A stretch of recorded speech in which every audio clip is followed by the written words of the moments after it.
하나님 말씀을 보겠습니다. 학개서 2장에서 보겠습니다.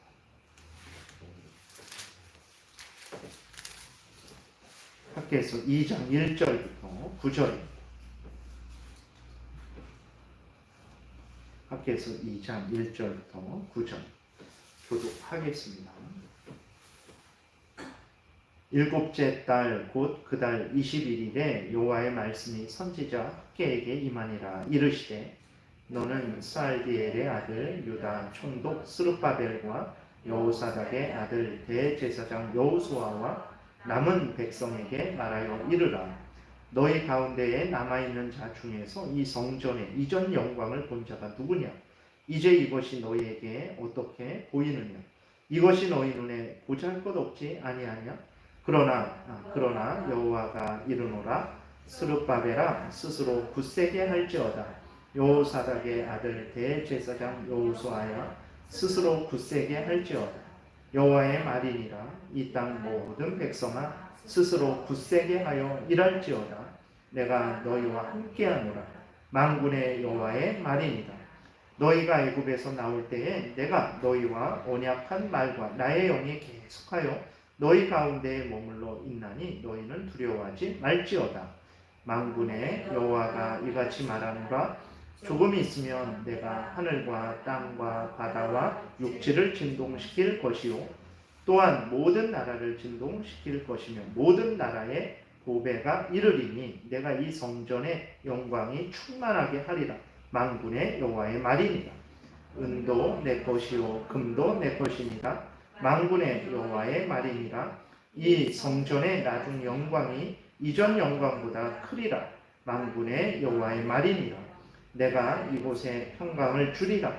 만군의 여호와의 말이니라. 아멘. 기도드리겠습니다. 살아계신 하나님 아버지 감사를 드립니다. 이 시간 우리가 함께 모여서 또 하나님의 말씀을 전하고 듣습니다. 하나님, 우리가 이 땅에 태어난 것이 내 일을 또 하는 것도 또 본분이 되겠지만, 그러나 이 땅에 살면서 살아계신 하나님을 경외하고 하나님의 말씀을 듣고 하나님 말씀 따라 살아가는 것이 제일 되는 본분이라는 것을 우리는 또 깨달아 알고 있습니다. 살아계신 하나님 앞에 모여서 하나님 말씀을 듣고 전하며 또 그 말씀을 믿고 준행하고자 하는 우리를 기뻐 받아주시고 이 시간 하나님의 뜻을 잘 깨달아 알게 도와주옵소서. 온전히 주장하여 주옵소서. 감사드리고 예수 그리스도의 이름으로 기도드렸습니다. 아멘. 지난 시간에 이제 말씀드렸던 것은 하나님이 이스라엘 백성들을 책망하시고 성전 건축을 속히 행하라라고 독려하셨던 이유에 대해서 말씀을 드렸습니다. 하나님이 성전을 통해서 무슨 일을 하셨냐면 구약의 이스라엘 백성들에게 하나님을 드러내시고 하나님의 뜻을 또 알려주셨어요. 그리고 이스라엘 백성들로 하여금 하나님을 섬기게 하셨습니다. 그러니까 구약 때에 이스라엘 백성들이 하나님을 섬기는 중심은 이제 성전이 중심이 되어서 거기에서 모든 제사와 절기들의 행사들이 이루어졌죠. 그리고 또 무엇보다도 하나님은 성전을 통해서 예수 그리스도를 예표하시는 일을 하셨습니다. 그렇기 때문에 이렇게 하나님이 성전을 사용하셨기 때문에 구약 시대에 성전이 없다라는 것은 이스라엘 백성들이 하나님을 제대로 알지 못하고 또 하나님을 섬기지 못하고 또 예수 그리스도를 소개받지 못하는 심각한 문제가 이제 발생하는 것입니다. 또 죄인들을 구원하시는 하나님의 역사를 이루는데 그 일을 이제 이스라엘 백성들이 동참하지 못하는 그러한 심각한 일이 발생되는 거죠. 하나님은 이렇게 성전이 중요한데 이스라엘 백성들의 죄악 때문에 70년 동안 이 성전을 홈으로 버리셨어요. 이스라엘 백성들로 하여금 성전을 통해서 역사하시는 하나님의 은혜를 누리지 못하게 하셨었습니다. 그래서 이 포로 기간 동안에 이스라엘 백성들은 성전을 통해서 하나님을 섬기고 하나님을 따르는 것이 얼마나 크고 복된 은혜인지를 절실히 깨달아 알게 되었던 거예요.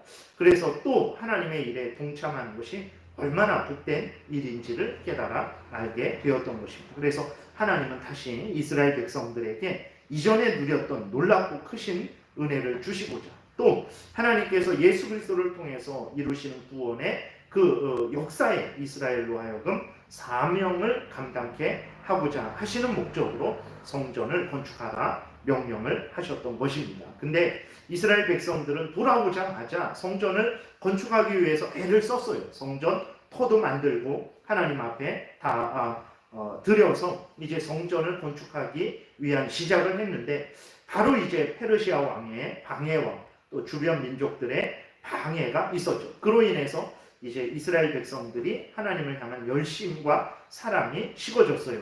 자신들의 또 안위와 이 땅에서의 행복에만 관심을 가지게 되었던 것입니다. 그래서 하나님이 이렇게 하나님의 명령에 무관심하고 또 자신들만 챙기는 그러한 이스라엘 백성들을 향하여 책망하시고, 이스라엘 백성들이 지금 해야 될 일이 무엇인지, 그것은 바로 성전을 건축하는 것이라는 것을 알려주셨던 것입니다.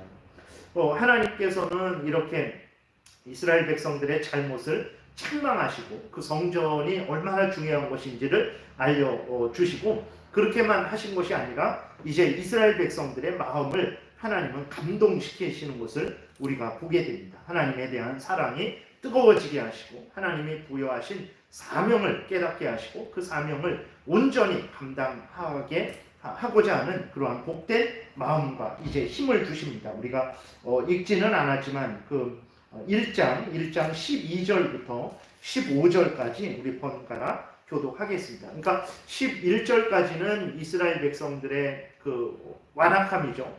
하나님의 사명을 잊어버리고 자신들의 그 아주 이 세상에서의 탐욕만 추구했던 이스라엘 백성들의 죄악을 책망하시고, 그 다음에는 이제 하나님이 다시 이스라엘 백성들 마음을 뜨겁게 하는 은혜를 내려주시는 거예요. 그래서 성전을 건축할 수 있는 그 바탕을 만들어 주시는 것입니다. 12절부터 15절까지 교독하겠습니다. 스알디엘의 아들 스룹바벨과 여호사닥의 아들 대제사장 여호수아와 남은 모든 백성이 그들의 하나님 여호와의 목소리와 선지자 학개의 말을 들었으니 이는 그들의 하나님 여호와께서 그를 보내셨습니다. 백성이 다 여호와를 경외하며 그때에 여호와의 사자 학개가 여호와의 위임을 받아 백성에게 말하여 이르되 여호와가 말하노니 내가 너희와 함께 하노라 하니라. 여호와께서 스알디엘의 아들 유다 총독 스룹바벨의 마음과 여호사닥의 아들 대제사장 여호수아의 마음과 남은 모든 백성의 마음을 감동시키심에 그들이 와서 만군의 여호와 그들의 하나님의 전 공사를 하였으니 그때는 다리오 왕 제2년 여섯째 달 24일이었더라. 아멘. 이렇게 하나님께서는 이스라엘 백성들의 그 죄를 책망하시고 그냥 이렇게 이렇게 하시는 것이 아니라, 하나님께서의 이스라엘 백성들을 책망하시는 것은 항상 이스라엘 백성들을 회복하기 위한 책망이라는 것을 우리가 기억해야 됩니다.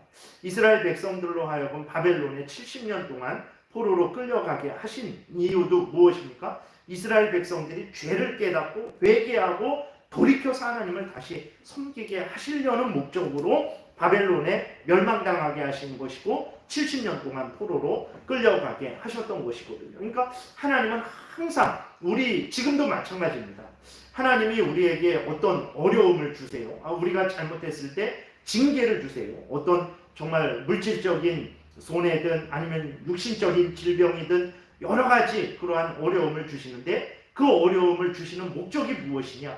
그것은 우리를 멸망시키려고 어려움을 주시는 것이 아니고 우리로 하여금 죄를 깨닫고 회개하고 돌이켜서 다시 하나님을 섬기게 하려고, 그 죄에서 나오게 하려고 하나님께서 우리를 징계하시는 것이라는 것을 우리가 기억해야 됩니다. 우리 같으면 그렇게 하나님이 이스라엘 백성들을 위해서 또 하나님의 구원의 역사를 위해서 성전을 건축하라 말씀하셨어요. 70년 만에 포로로 다시 올라오게 하셔서 성전을 건축하라라고 말씀을 하셨는데, 성전을 하나도 건축하지 않고 바벨론 왕이 방해합니다. 주변 민족들이 방해합니다. 지금은 성전을 건축할 때가 아닙니다 라는 핑계를 대고는, 그리고 어떻게 합니까? 자기들 집만 완벽하게 집을 아주 화려하고 사치스럽게 집을 짓고 거기에서 자기들의 인생의 즐거움을 누리며 살았거든요. 그랬을 때 인간 같으면, 우리들 같으면 너무 화가 나서 그들과 절교를 한다든지 그렇게 할 텐데 하나님은 그러지 않으셨어요.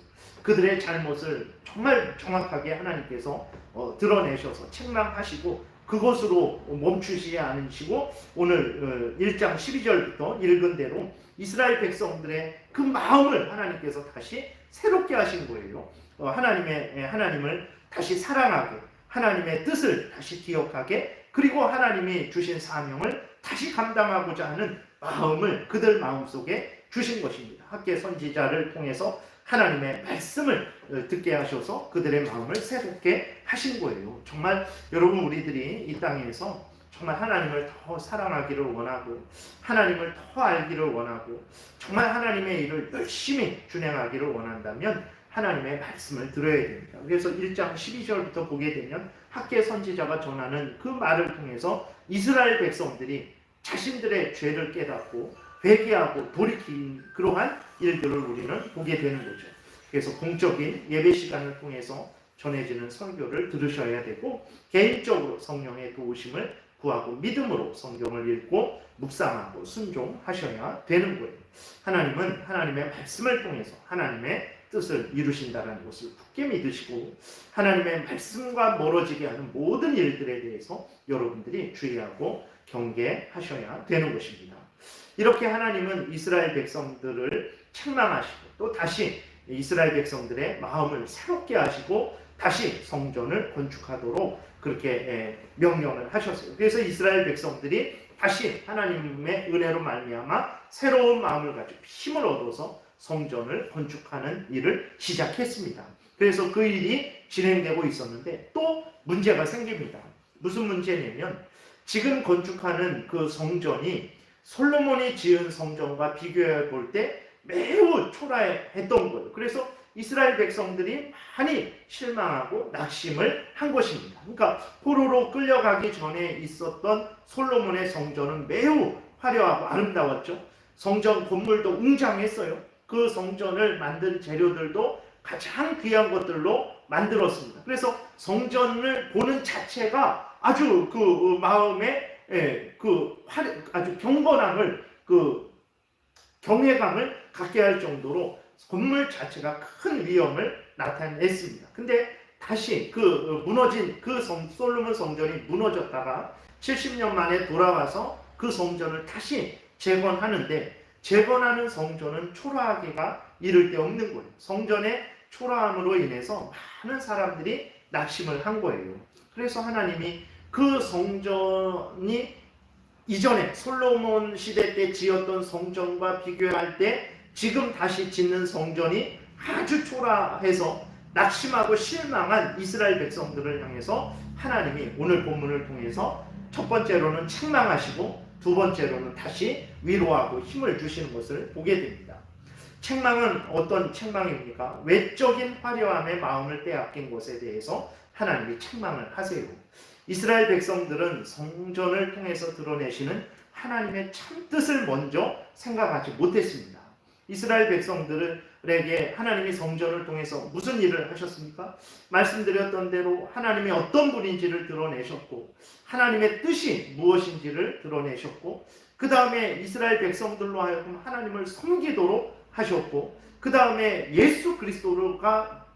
성전을 통해서 예수 그리스도를 증거하는 그 일을 하셨던 것이거든요. 그러면 성전을 통해서 이렇게 하나님이 의도하신 뜻이 이루어지면 그것으로 되는 것입니다. 근데 이스라엘 백성들은 하나님의 뜻을 먼저 생각하기보다는 성전의 외모를 먼저 봤던 거예요. 성전이 큰지 작은지, 성전이 화려한지 화려하지 않은지, 이제 그것을 보고 성전이 크지 않고 성전이 화려하지 않고 성전이 웅장하지 않으니까 실망을 한 거예요. 이게 뭔가? 하나님의 일을 하면서도 그런 마음을 가졌던 거예요. 여러분, 가장 중요한 것은 무엇이냐면 그 성전을 사용하셔서 드러내시는 하나님의 뜻입니다. 성전이 크고 화려하다 해서 하나님이 뜻을 더 많이 알려주시고 더 은혜를 많이 주시는 거 아니에요.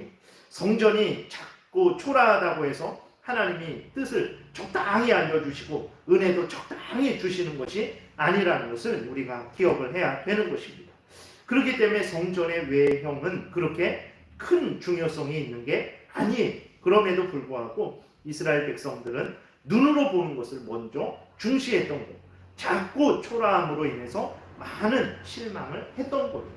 이렇게 이스라엘 백성들이 호레어식이 이제 강했죠. 이러한 호레어식을 이용한 것이 예수님이 이 땅에 오셨을 때 예수님을 죽이려고 했던 헤롯 대왕이 이렇게 이스라엘의 헛된 그러한 안목의 정욕을 이용했던 것입니다. 이 헤롯 대왕은 이스라엘 사람이 아니에요. 에돔 사람입니다. 그러니까 에서와 야곱이 있는데 하나님이 에서는 미워하고 버렸다 그러셨어요.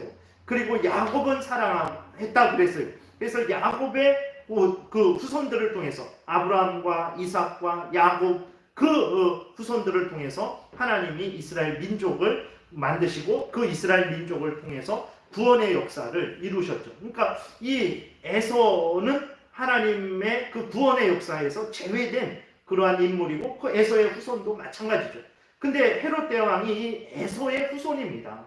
에서의 후손이 하나님의 택한 백성들의 왕이 된다는 것은 있을 수가 없는 거예요. 그러나 이 헤롯 대왕이 정치적으로 아주 능력 있는 그 왕이라서 그 당시 로마와 친밀한 어떤 그러한 정치적 관계를 통해서 이제 이스라엘을 지배할 수 있는 그 권리를 획득한 거예요. 그래서 헤롯 대왕과 그 헤롯 대왕의 아들들이 이스라엘을 다 나누어 가지고 분봉왕으로서 이스라엘을 나누어서 그 각 지역마다 헤롯 대왕의 아들들이 이스라엘을 지배하고 있었던 거예요. 예수님이 오실 때 그 다 왕들이 이 에돔 족속의 헤롯 대왕의 그 자손들입니다. 그러니까 참으로 이스라엘 백성들이 얼마나 비참한 처지에, 치욕스러운 처지에 있었던지 우리는 알게 되는 거죠. 그때 이스라엘 백성들은 나름대로 치욕을 느낀 거죠. 그것도 에돔 사람이 자신들의 왕이 되었다라는 것에 대해서 많은 불만이 있었어요.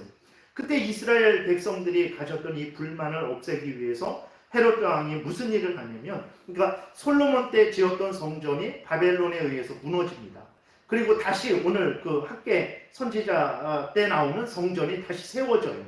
그것도 여러 가지로 이제 침략과 여러 가지 일로 인해서 그것이 초라하게 무너지기도 하고 훼손되기도 하죠. 그랬을 때에 이 헤롯 대왕이 그 성전을, 초라한 성전을 아주 웅장하고 아주 그 화려하게 그 성전을 다시 재건을 합니다. 그래서 거대하게 성전을 재건해요. 이스라엘 백성들이 이 일로 인해서 헤롯 대왕에 대해서 좀 더 호의적인 그러한 태도를 갖게 되는 거예요. 그러니까 외모에 속는 거죠. 헤롯 대왕이 재건한 성전이 얼마나 화려했던지 예수님의 제자들조차도 성전의 외형을 보고 자부심을 느낀 거예요. 그래서 예수님에게 그 성전을 자랑하려고까지 했었어요. 마태복음 24장 1절에 보니까 예수께서 성전에서 나와서 가실 때에 제자들이 성전 건물들을 가리켜 보이려고 나왔다, 이렇게 기록이 되어 있어요. 그러니까 성전이 얼마나 화려했던지 그 성전에 대해서 예수님에게 이렇게 좀 알려주고 이렇게 자랑하려고 했었다라는 거예요. 그러니까 이렇게 사람들은 중심을 보지 못합니다. 늘 사람들은 외모로 판단하는 거예요. 오늘날도 그렇죠. 교회를 판단할 때에도 외모로 판단합니다. 숫자로 판단해요. 건물 크기로 판단합니다.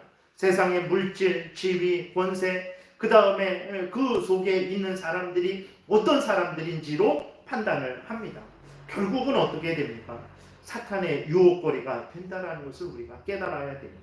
그 이스라엘 백성들 얼마나 치욕스럽습니까? 하나님의 택한 백성들이 하나님을 버린 자들의 지배를 받고 있는 거예요. 근데 그 불만을, 그 치욕을 누그러뜨리기 위해서 무엇을 했습니까? 이들이 더 하나님을 섬기고 더 하나님의 뜻을 증거하고 예수 그리스도를 증거하고 그랬습니까? 그런 일 하나도 안 하고 그냥 성전을 화려하게, 거대하게, 웅장하게 지어줬더니 이스라엘 백성들이 거기에 대해서 그냥 숙여버린 거예요. 얼마나 어리석습니까?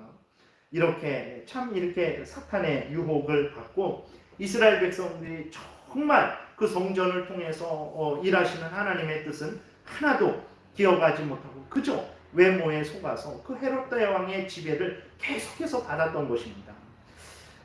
외모를 무시하지 말라라는 것이 아니고 하나님이 이런 외모를 가지고 사용하시면 또 거기에 대해서 우리는 기뻐하고 감사하고 만족하고 하나님의 뜻을 따르면 되는 것이고, 하나님이 또 큰 성전을 사용하시면 또 우리는 그에 만족하고 감사하고 하나님의 뜻을 따르면 되는 것입니다. 그러나 인간들은 하나님의 뜻을 먼저 생각하는 것이 아니고 자신들의 눈에 보기에 어떠한지, 이 세상에 화려함이 있는지 없는지 그 외모를 먼저 보기 때문에 문제가 생겼던 거예요.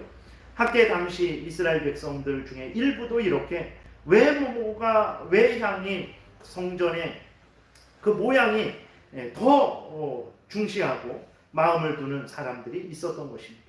이들은 지금 하나님의 뜻이 이루어지고 있는데도 불구하고 성전의 그 외향이 초라하다고 그 실망을 했고, 또 다른 사람들에게도 나쁜 영향을 미쳤던 거예요. 그래서 하나님께서 그러한 외모만 바라보는 이스라엘 백성들에 대해서 책망을 하셨던 거죠. 그리고 하나님은 이스라엘 백성들을 또 위로하십니다. 성전이 자꾸 초라할지라도 낙심하지 말라 하세요. 왜 그렇습니까? 하나님이 이스라엘 백성들과 함께 하시기 때문이다, 이렇게 말씀을 하세요.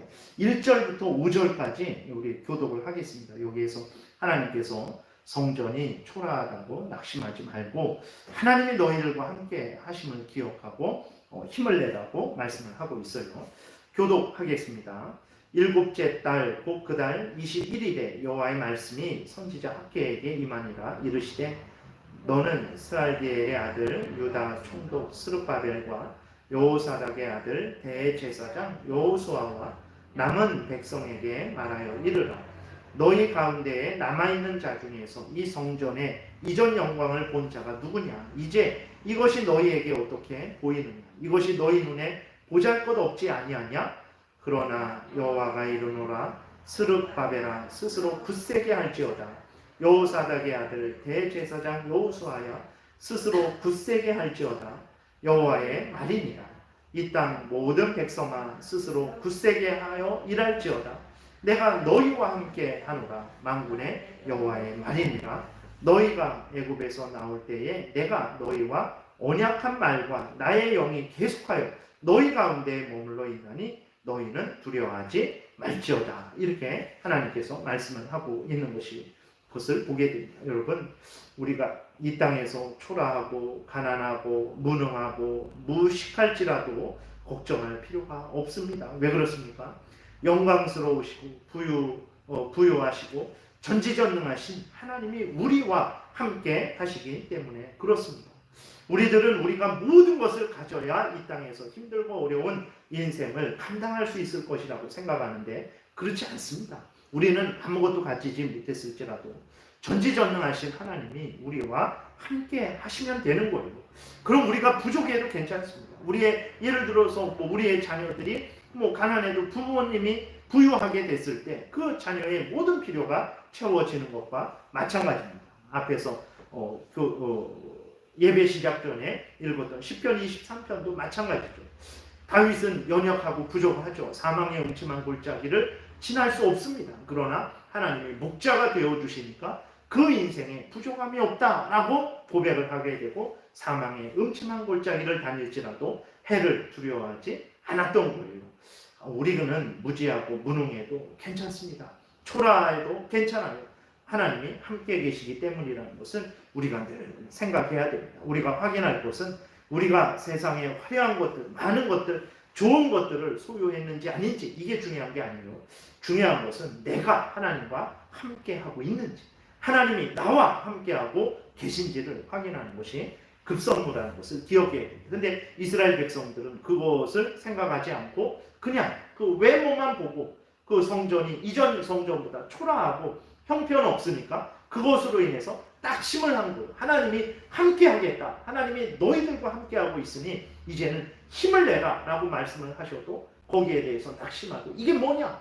이게 무슨 하나님의 영광이냐? 라고 그렇게 다른 사람들의 마음도 이제 낙심케 했던 거죠. 하나님께서 그러한 자들을 책망하시고 내가 너희와 함께한다.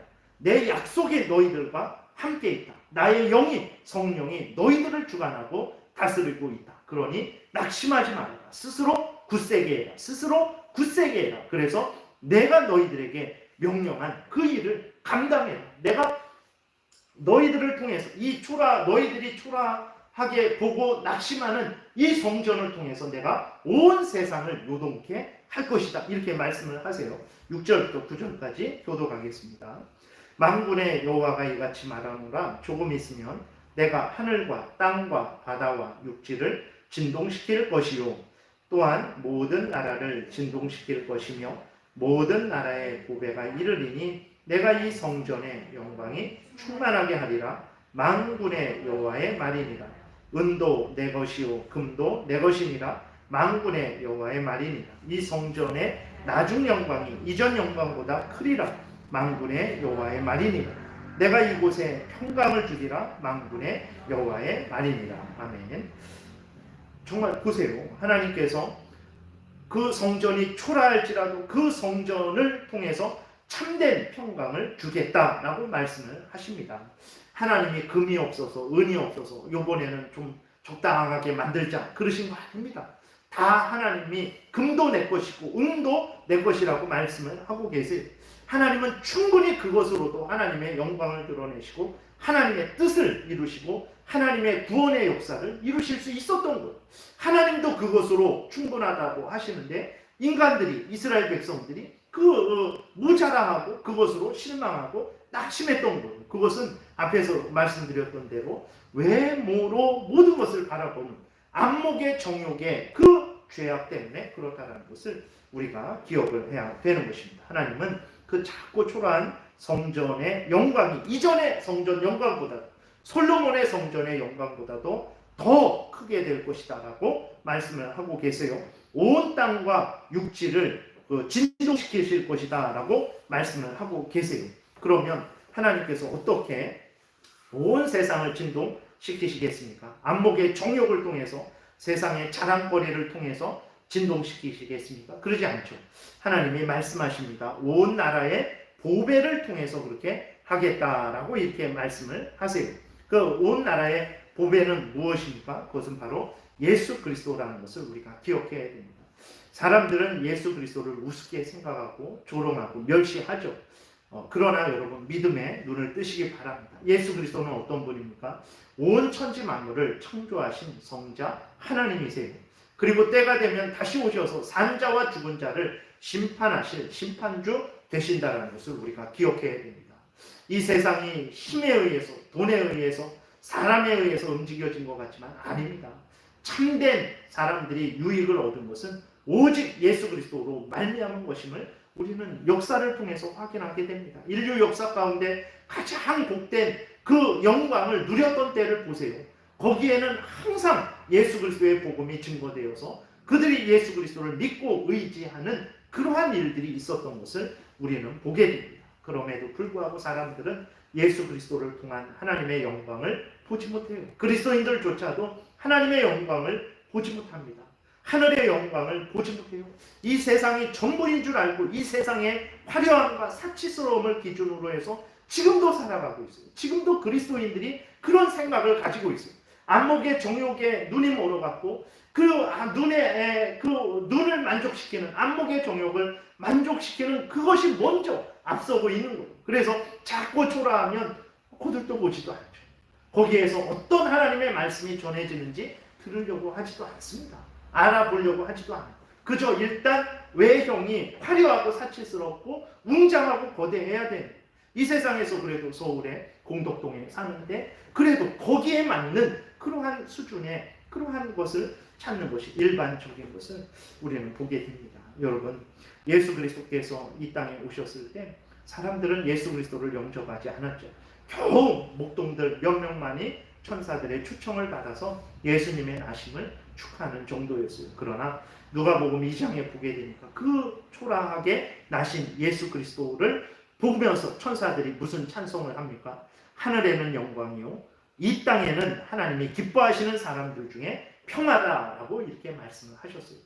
아무도 그 인정하지 않고 아무도 와서 환영하지 않았지만 그 예수 그리스도가 하나님께 영광이 되고 이 땅에 하나님의 택한 백성들에게 참된 평화를 주시는 것이라고 그 사건이라고 그렇게 기록된 것을 우리는 보게 됩니다. 여러분 믿음의 눈을 뜨시기 바랍니다. 세상의 눈으로 보면, 육신의 눈으로 보면, 안목의 정욕의 눈으로 보면 하나님의 영광은 보이지 않아요. 어디를 간다고 보이겠습니까?